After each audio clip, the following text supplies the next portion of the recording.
Сәлем достар, бүгін 96-шы сабақты өтетін боламыз. Жаңа видеоларды көру үшін каналымызға тіркеліп, колокольчик батырмасын басыңыздар. 49-шы жаттығу мәтінді оқы. Менің бабам Имаш орта бойлы, орақ мұрын, от жанарлы кісі болатын. Әкем Момынәлі сол Шымыр шалдың 4-ші перзент екен. Оны жұрт Момыш деп кеткен. Әжемнің аты қыз тумас еді. Қартайғанда сары кемпір атанған. Жарықтық аса ажарлы, ақ дидарлы кісі болатын. Сын есімдерді тауып, олардың дара немесе күрделі екенін айт. Сын есім заттың түсін, сапасын, белгісін, күйін, салмағын, көлемін, иісін, тағы басқа қасиеттерін білдіретін сөздер. Сын есімдер қандай, қай деген сұрақтарға жауап береді. Сын есімдер дара және күрделі болып бөлінеді. Дара сын есімдер құрамы бір ғана сөзден тұратын сындық мағыналы сөздер. Әдемі, жақсы, күлкішіл, ұзын, қоңыр, тағы басқа мысалдар келтіруге болады.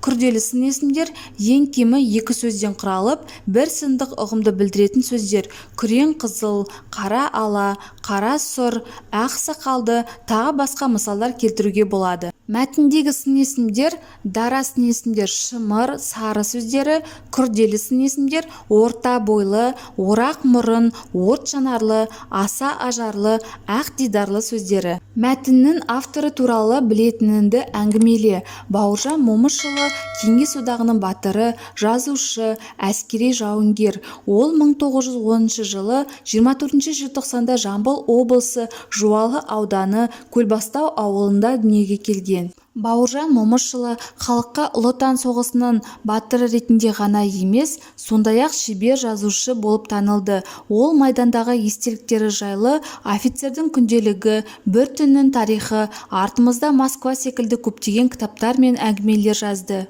Момышұлы генерал Панфилов туралы жазылған генерал Панфилов өмірбаяндық әңгімелер мен ұшқан ұя, Мәскеу үшін шайқас, жауынгердің тұлғасы, майдан, майдандағы кездесулер, Төлеген Тоқтаров, Куба әскерлері, адам қайраты, елбасына күн туса секілді кітаптардың авторы. 50-ші жаттығу өлеңді оқып, жатқа жаз.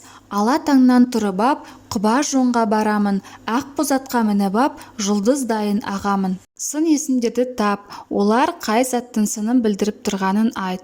Ала, құба, ақ боз деген сын есімдер қандай деген сұраққа жауап береді. Олар таң, жоң, ат сөздерінің сынын білдіріп тұр. 51-ші жаттығу затты берілген белгілері бойынша тап. Бұрыш, сопақ, қызыл, ашы, түлкі, жыртқыш, қу, күн, ашық, жылы, суық, қоян, сұр, қорқақ. 52-ші жаттығу заттың сынын білдіретін сөздерді тұсындағы тиісті сөздермен сәйкестендір.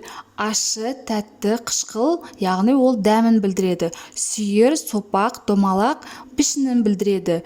Кіші, үлкен, ұзын көлемін білдіреді. Қызыл, қара, сары түсті білдіреді. Осымен біздің сабағымыз аяқталды. Каналымыз пайдалы болған болса, лайк басып тіркеліп қойыңыздар. Жаңа видеолар сізге бірінші болып көрінеді.